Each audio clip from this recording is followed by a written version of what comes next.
मेरा नेताओं से मतभेद था तथा अब तक है। ये मेरे 28 फरवरी 1935 के सावरकर के नाम पत्र से भली भांति विदित होता है। आज भी मेरे वही विचार हैं। गांधी जी से मेरी शत्रुता नहीं थी। लोग कहते हैं कि पाकिस्तान योजना में उनका मन शुद्ध था। मैं ये बताना चाहता हूं कि मेरे मन में देश प्रेम के अतिरिक्त कुछ न था। मुझे इस कारण हाथ उठाना पड़ा कि पाकिस्तान बनने पर जो भयंकर घटनाएं हुई उनके उत्तरदायी केवल गांधी जी थे। मुझे यह पता था कि हत्या के बाद लोगों के विचार मेरे विषय में बदल जाएंगे। समाज में मेरा जितना आदर है वो नष्ट हो जाएगा। मैं जानता था कि समाचार पत्र बुरी तरह मेरी निंदा करेंगे, किंतु मैं नहीं जानता था कि अखबार इतने पतित हो जाएंगे कि सत्य का गला घोंट देंगे। समाचार पत्रों ने कभी निष्पक्षता से नहीं लिखा।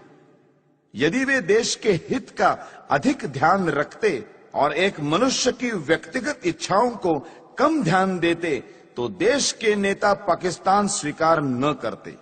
समाचार पत्रों की ये नीति थी कि लीडरों की गलतियों को प्रकट न होने दिया जाए। देश का विभाजन इससे सरल हो गया। ऐसे भ्रष्ट समाचार पत्रों के डर से मैंने अपने निश्चय की दृढ़ता को विचलित नहीं होने दिया। कुछ लोग कहते हैं कि यदि पाकिस्तान न बनता तो आजादी न मिलती। मैं इस विचार को ठीक नहीं मानता। लीडरों ने अपने पाप को छिपाने के लिए यह बहाना बनाया है। गांधीवादी कहते हैं कि उन्होंने अपनी शक्ति से स्वराज्य पाया। यदि उन्होंने अपनी शक्ति से स्वराज्य लिया है तो उन्होंने हारे हुए अंग्रेजों को पाकिस्तान की शर्त क्यों रखने दी और शक्ति से क्यों न रोका? मेरे विचार से महात्मा और उनके अनुयायियों की एक ही पॉलिसी रही, और वो ये कि पहले यवनों की मांग पर विरोध दर्शाना, फिर हिचक दिखाना और अंत में आत्मसमर्पण कर देना। इसी प्रकार पाकिस्तान की रूपरेखा स्वीकार कर ली गई। 15 अगस्त 1947 को छलपूर्वक पाकिस्तान स्वीकार कर लिया गया। पंजाब, बंगाल, सीमा प्रांत और सिंध के हिंदुओं का कोई विचार नहीं किया गया। देश के टुकड़े करके एक मजहबी धर्मनिष्ठित मुस्लिम राज्य बना दिया गया। मुसलमानों को अपने अराष्ट्रीय कार्यों का फल पाकिस्तान के रूप में मिल गया। गांधीवादी नेताओं ने उन लोगों को देशद्रोही सांप्रदायिक कहकर पुकारा जिन्होंने पाकिस्तान का विरोध किया था, और पाकिस्तान स्वयं स्वीकार करके जिना की सब बात मान ली। इस दुर्घटना से मेरे मन की शांति भंग हो गई। पाकिस्तान बनाने के बाद कांग्रेस सरकार पाकिस्तान के हिंदुओं की रक्षा करती तो मेरा क्रोध शांत हो जाता। मैं नहीं देख सकता था कि जनता को धोखा दिया जाए। करोड़ों हिंदुओं को मुसलमानों की दया पर छोड़कर गांधीवादी कहते रहे कि हिंदुओं को पाकिस्तान से नहीं आना चाहिए और वही रहना चाहिए। इस प्रकार हिंदू मुसलमानों के चंगुल में फंस गए और विकट विपत्तियों के शिकार हुए। जब मुझे इन घटनाओं की याद आती है तो मैं कांप उठता हूं। प्रतिदिन सहस्त्रों हिंदुओं का संहार होता था। 15,000 सिखों को गोलियों से भून दिया गया। हिंदू स्त्रियों को नग्न करके जुलूस निकाले गए। उनको पशुओं की भांति बेचा गया। लाखों हिंदुओं को धर्म बचाकर भागना पड़ा। 40 मील लंबा हिंदू निराश्रितों का जत्था हिंदुस्तान की ओर आ रहा था। हिंदुस्तान शासन इस भयानक कृत्य का कैसे भयानक निवारण करता था? उन निराश्रितों को वायुयान से रोटियां फेंक।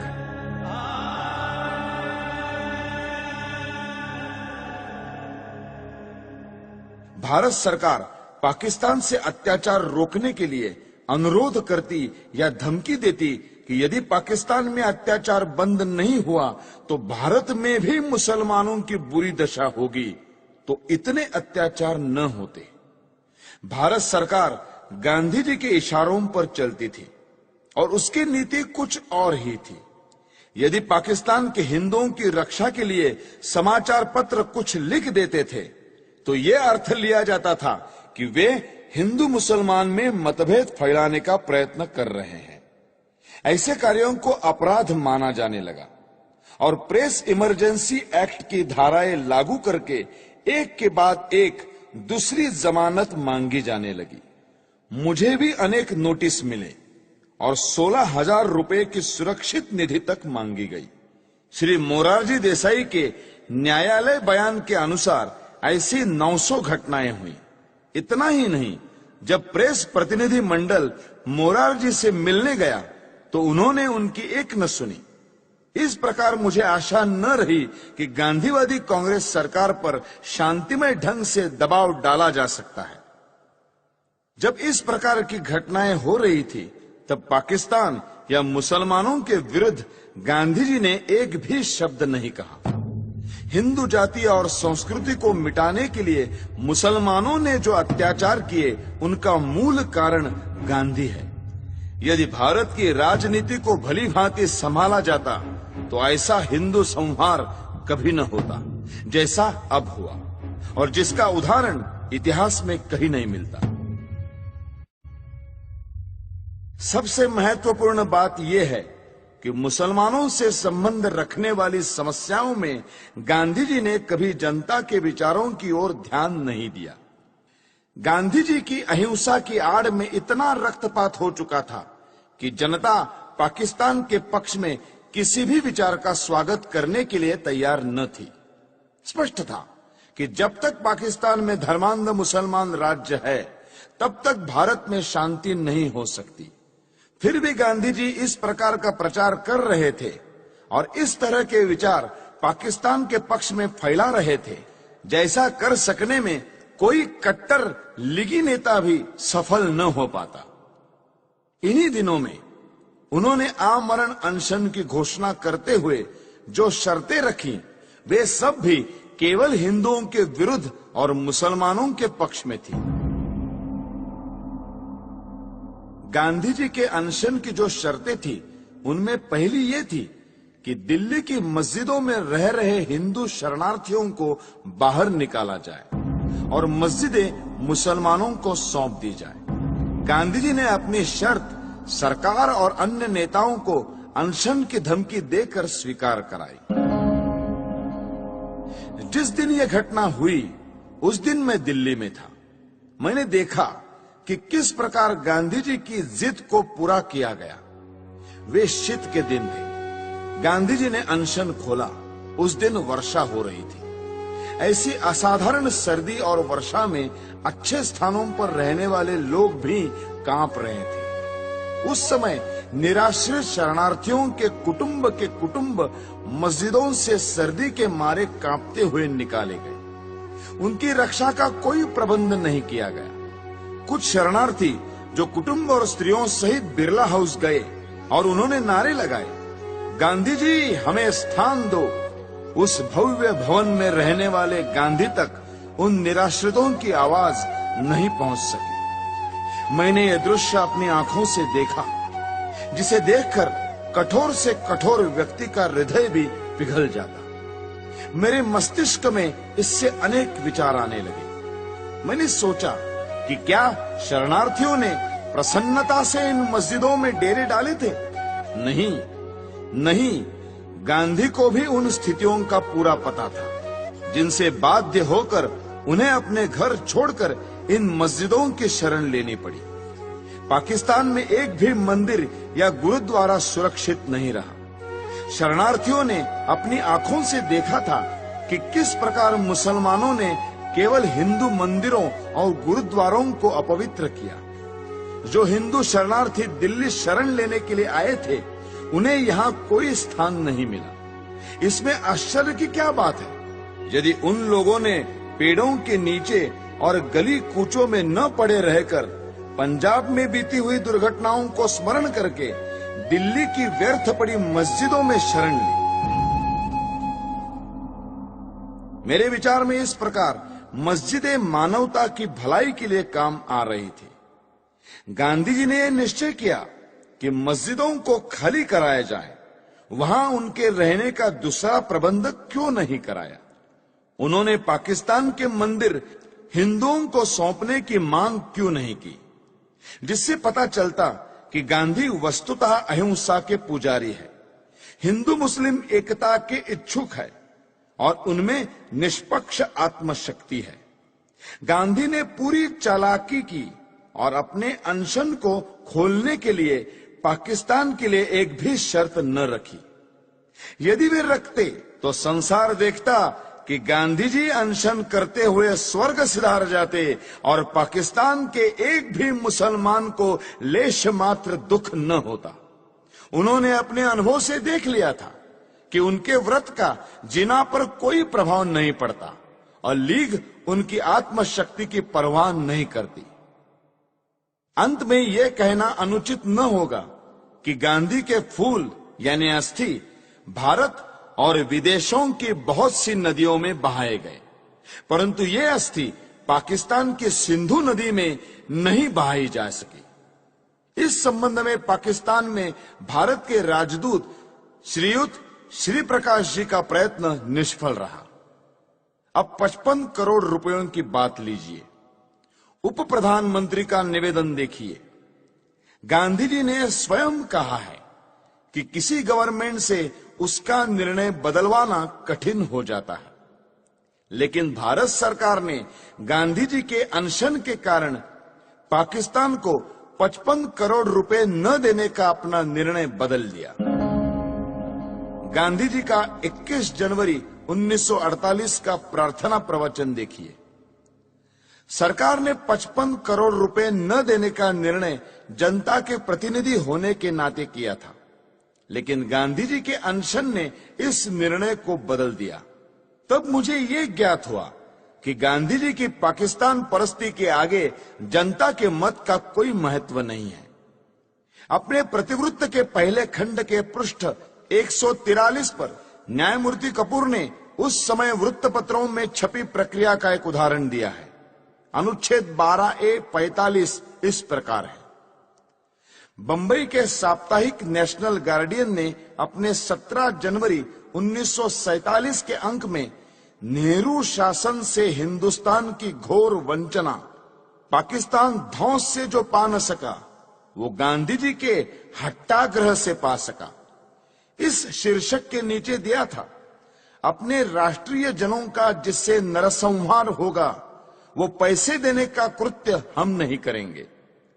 ऐसी गर्जना चल रही थी और सरदार वल्लभ भाई के ध्वंस को और दबाव में भीख नहीं डालेंगे, ऐसे वीरत्व के शब्द सुनने में आते थे। इतने में ही गांधी ने अनशन करके पाकिस्तान को करोड़ों रुपए देने को नेहरू शासन को बाध्य किया। 55 करोड़ प्रदान की स्वीकृति से लोग कैसे प्रक्षुब्ध थे, इसका ये उदाहरण है। मुसलमानों ने स्वतंत्रता आंदोलन का विरोध किया, इसीलिए पाकिस्तान बना। जिन्होंने पाकिस्तान का पक्ष लिया उनको पांचवें स्तंभी कहा गया है, उनकी निंदा की गई है। परंतु मेरी दृष्टि में गांधी जी ने पाकिस्तान का पक्ष सबसे अधिक लिया और कोई शक्ति उनको रोक नहीं सकी। इस स्थिति में हिंदुओं को मुसलमानों के अत्याचारों से बचाने का एक ही उपाय था कि गांधी का अंत कर दिया जाए। गांधी जी राष्ट्रपिता के नाम से पुकारे जाते हैं, जो अत्यंत सम्मान का पद है, पर वे पिता का कर्तव्य पालन करने में असफल रहे। उन्होंने तो बड़ी निर्दयता से राष्ट्र के 2 टुकड़े कर दिए। यदि वे सच्ची आत्मा से पाकिस्तान का विरोध करते तो लीग कभी भी इतनी सुदृढ़ता से ये मांग न रख पाती और अंग्रेज पूर्ण प्रयत्न करके भी इसे न बना पाते। देश की जनता पाकिस्तान बनाने की घोर विरोधी थी, पर गांधी जी ने जनता को धोखा दिया और मुसलमानों के पाकिस्तान का पिता सिद्ध किया है।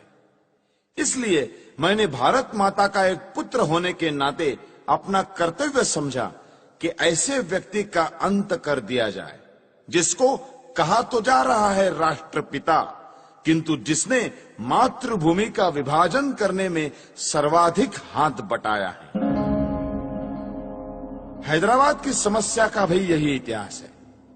निजाम के मंत्रियों एवं रजाकारों ने जो अत्याचार हिंदुओं पर किए, उनका वर्णन करने की आवश्यकता नहीं है।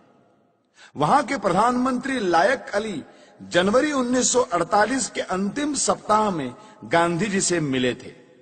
शीघ्र ही पता लग गया कि गांधी जी का व्यवहार इस विषय में भी विचित्र है। जिस प्रकार उन्होंने सुहरावर्दी को अपनाया था, उसी प्रकार कासिम रिजवी को भी दत्तक पुत्र समझकर व्यवहार करेंगे, ये बिल्कुल स्पष्ट था। जब तक गांधी जी जीवित थे, तब तक सरकार हैदराबाद के विरुद्ध कुछ न कर सकी, यद्यपि वो पूर्ण अधिकार और शक्ति संपन्न थी। यदि गांधी जी के जीवन में ही भारत सरकार हैदराबाद में सेना या पुलिस की कोई कार्रवाई करने का निश्चय करती, तो गांधी जी हिंदू मुस्लिम एकता के नाम पर सरकार को अपने निश्चय बदलने पर बाध्य कर देते। जिस प्रकार 55 करोड़ रुपया पाकिस्तान को न देने का निर्णय वापस लेना पड़ा था। जब गांधी जी अनशन ठान लेते, तो उनको बचाने के लिए सरकार को उनकी इच्छानुसार चलना पड़ता। गांधी जी के अहिंसा सिद्धांत के अनुसार हमें अत्याचार सहन करते जाना चाहिए और शस्त्र या शारीरिक शक्ति से प्रतिकार नहीं करना चाहिए।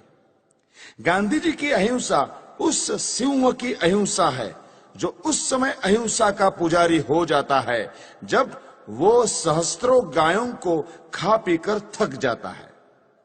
कानपुर में गणेश शंकर विद्यार्थी को मुसलमानों ने निर्दयता से मार दिया था। गांधी जी उनका उदाहरण देकर कहते थे कि इस प्रकार अहिंसा पर चलकर अपना बलिदान कर देना चाहिए। मेरा विश्वास है ये अहिंसा यानी नपुंसकत्व देश को नष्ट कर देगी और पाकिस्तान भारत पर आधिपत्य जमा लेगा। मुझे स्पष्ट दिखाई देता था कि यदि मैं गांधी जी का वध करूंगा, तो मैं जड़ मूल से नष्ट कर दिया जाऊंगा। लोग मुझसे घृणा करेंगे। मेरा सम्मान जो मुझे प्राणों से अधिक प्रिय है, नष्ट हो जाएगा। किंतु साथ में मैं ये भी जानता था कि गांधी जी सदा के लिए विदा हो जाएंगे, तो देश की राजनीति में शस्त्र प्रयोग और प्रतिकारात्मक कार्यवाही को स्थान मिलेगा। देश शक्तिशाली होगा। मैं अवश्य मरूंगा, किंतु देश अत्याचारों से मुक्त होगा। सब मुझे मूर्ख कहेंगे, पर देश ऐसे मार्ग पर चलेगा जो उचित होगा। यही सोचकर मैंने गांधी जी का अंत करने की ठानी। मैंने अपना निर्णय किसी को नहीं बताया। 30 जनवरी 1948 के दिन मैंने गांधी जी का वध किया। मेरे पास कहने को और कुछ नहीं है। यदि देशभक्ति पाप है, तो मैं पाप मानता हूं। मैंने पाप किया है। यदि प्रशंसनीय है, तो मैं अपने आप को उस प्रशंसा का अधिकारी समझता हूं। मुझे विश्वास है, यदि मनुष्यों द्वारा स्थापित न्यायालय से ऊपर कोई और न्यायालय होगा, तो उसमें मेरे कार्य को अपराध नहीं समझा जाएगा। मैंने देश और जाति की भलाई के लिए यह काम किया है। मैंने उस व्यक्ति पर गोली चलाई जिसकी नीति से हिंदुओं पर घोर संकट आए और हिंदू नष्ट हुए। वास्तव में मेरे जीवन का उसी समय अंत हो गया था जब गांधी जी पर गोली चलाई थी। उसके पश्चात मैं अनासक्त जीवन बिता रहा हूं। मेरे लिए संतोष का विषय है कि मुझे कोई पश्चाताप नहीं है। हैदराबाद की समस्या में अकारण देर हो रही थी। सरकार ने गांधी जी के मृत्यु के बाद शस्त्र शक्ति से इस समस्या को ठीक रूप से सुलझा दिया है। भारत की आधुनिक राजनीति और सरकार अभी तक तो ठीक प्रकार से चलती हुई जान पड़ रही है। गृह मंत्री ने कहा है कि देश के पास प्रचुर युद्ध सामग्री होनी चाहिए। ऐसा विचार प्रकट करते हुए उन्होंने ये नहीं कहा कि वे गांधी जी के सिद्धांतों पर चलकर ये सब कुछ करेंगे। यदि वे ऐसा कहें तो केवल अपने मन के संतोष के लिए कहेंगे। ये याद रखना चाहिए कि यदि आधुनिक शस्त्रों का प्रयोग करके ये कहा जाए कि गांधी जी के अहिंसा सिद्धांत पर चला जा रहा है, तो हिटलर, मुसोलिनी, चर्चिल या रूजवेल्ट के देश रक्षा के ढंग और गांधी जी के अहिंसा सिद्धांत में कोई भेद नहीं रह जाएगा।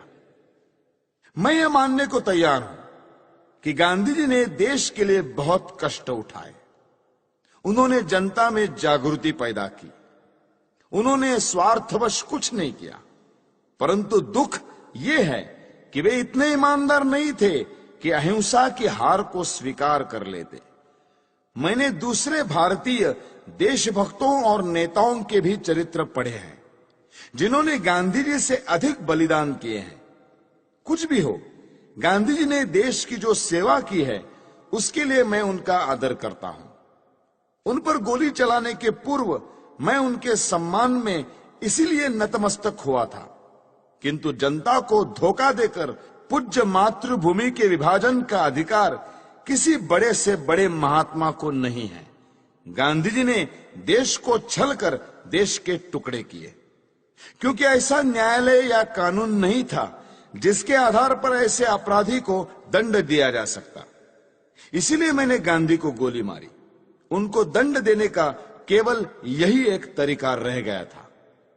यदि मैं यह न करता तो मेरे लिए अच्छा ही होता, परंतु स्थिति बहुत खराब हो गई थी और मेरे हृदय में इतना अधिक क्षोभ था कि मैंने सोचा कि गांधी जी को स्वाभाविक मृत्यु से नहीं मरने देना चाहिए।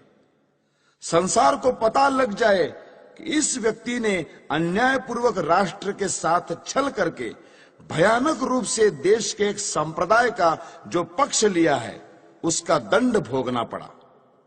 मैंने इस समस्या का अंत इसी प्रकार करना चाहा, क्योंकि इसी से लाखों निर्दोष हिंदुओं का जीवन बच सकता था। गांधी जी की जो अहममयी प्रवृत्ति इस पवित्र भूमि के पुत्रों के लिए घातक सिद्ध हुई, उसके लिए भगवान उन्हें क्षमा करे। मेरी न किसी से कोई शत्रुता है, न किसी के प्रति कोई दुर्भावना। ये मैं अवश्य कहता हूं कि इस सरकार के लिए मेरे हृदय में कोई आदर न था, क्योंकि ये अनुचित रूप से देश के शत्रुओं के हाथ मजबूत कर रही थी। मैं देख रहा था कि ये नीति गांधी के कारण थी।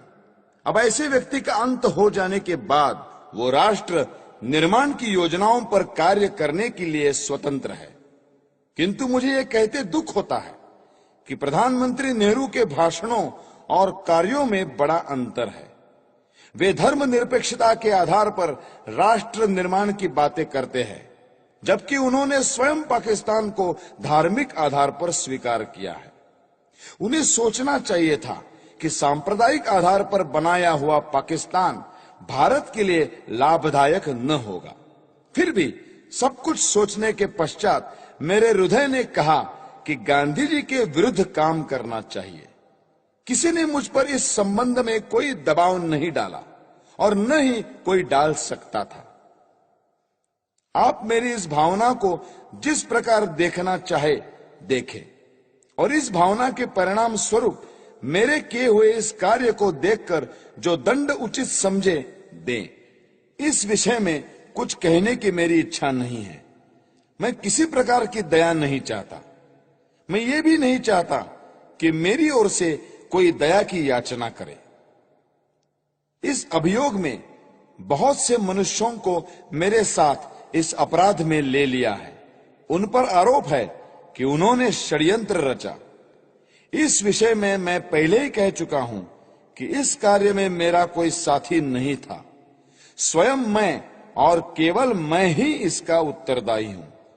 यदि दूसरे लोग इसी दोष के लिए नहीं खड़े किए जाते तो मैं अपने लिए बचाव भी न करता। न्यायालय को मालूम है कि 30 जनवरी 1948 के कृत्य से संबंधित साक्षीदारों की परिपरीक्षा यानी क्रॉस एग्जामिनेशन न ली जाए, ऐसी मेरी इच्छा थी और मेरे विधिज्ञों को भी मेरा वैसा आग्रह रहा था। इससे मैं अपने लिए बचाव नहीं कर रहा, यह स्पष्ट होगा।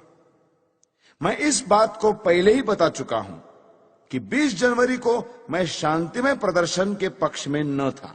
अपने सिद्धांतों का प्रचार करने के लिए यह उपाय मुझे व्यर्थ प्रतीत होता था। फिर भी मैंने प्रार्थना सभा में होने वाले उस प्रदर्शन में सम्मिलित होना स्वीकार कर लिया। यद्यपि इसमें सम्मिलित होने की मेरी आंतरिक इच्छा न थी, दैव योग से मैं उसमें सम्मिलित न हो सका और किसी कारण से जब यह प्रयत्न सफल भी नहीं हुआ तब मुझे बड़ी निराशा हुई। आपटे और अन्य लोगों ने पूना, बंबई, ग्वालियर में स्वयं सेवकों के लिए जो परिश्रम किया था उसका कुछ भी फल नहीं निकला।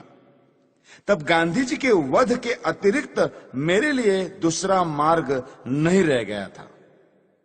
इन्हीं विचारों में खोया हुआ जब मैं दिल्ली के शरणार्थी कैंप में घूम रहा था तो मुझे एक फोटोग्राफर मिला जिसकी कमर में कैमरा लटक रहा था। उसने मुझे फोटो उतरवाने के लिए कहा। वो शरणार्थी ही प्रतीत होता था। मैंने फोटो खिंचवा लिया। जिस समय मैं स्टेशन पर आया मैंने आपटे को 2 पत्र लिखे जिसमें अपनी मानसिक दशा का वर्णन किया और अपने फोटो भी भेज दिए। नानाराव आपटे से प्रेस और पत्र के क्षेत्र में मुझसे घनिष्ठ संबंध थे। उन्हें मैंने एक पत्र व्यक्तिगत पते पर भेजा और दूसरा हिंदू राष्ट्र कार्यालय के पते पर। अंत में मैं ये कहना चाहता हूं कि जो वक्तव्य मैंने दिया है वो सत्य और शुद्ध है। प्रत्येक बात संदर्भ ग्रंथों को देखकर तैयार की गई है। मैंने सरकारी समाचार पत्र, इंडियन ईयर बुक, कांग्रेस का इतिहास, गांधी जी की आत्मकथा, समय समय पर प्रकाशित कांग्रेस के बुलेटिन, यंग इंडिया और हरिजन की फाइलें और गांधी जी की प्रार्थना सभा के भाषणों से ये वक्तव्य तैयार करने में सहायता ली है।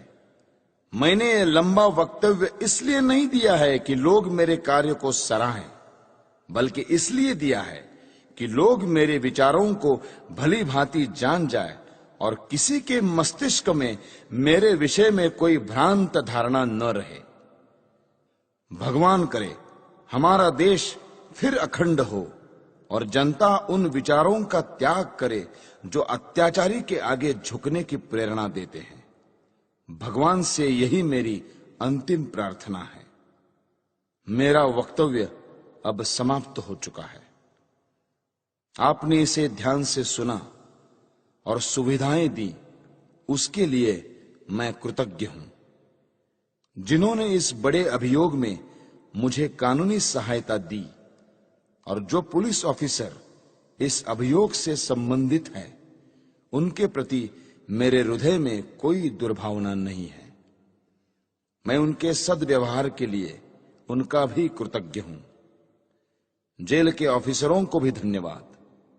उन्होंने मेरे साथ बहुत अच्छा व्यवहार किया है। यह सत्य है कि मैंने 300-400 लोगों के बीच दिन के समय गांधी पर गोलियां चलाई। मैंने भागने का कोई प्रयत्न नहीं किया। वास्तव में भागने का विचार मेरे मस्तिष्क में आया ही नहीं। मैंने अपने ऊपर गोली चलाने का प्रयत्न भी नहीं किया। आत्मघात करने का मेरा कभी विचार न था, क्योंकि मैं अपने विचारों को खुले न्यायालय में प्रकट करना चाहता था। आलोचनाओं के बावजूद भी मैंने जो कृत्य किया उसके नैतिक पक्ष पर मेरी आत्मा कभी विचलित नहीं हुई। मुझे किंचित भी संदेह नहीं कि भविष्य में सच्चाई और ईमानदारी से इतिहास के इस अध्याय को इतिहासकार लिखेंगे तो वे मेरे कार्यों और उसके परिणाम का सही मूल्यांकन करेंगे। अखंड भारत अमर रहे। वंदे मातरम। दिल्ली, 8 नवंबर 1948। नथुराम विनायक गोडसे। अभियुक्त क्रमांक 1।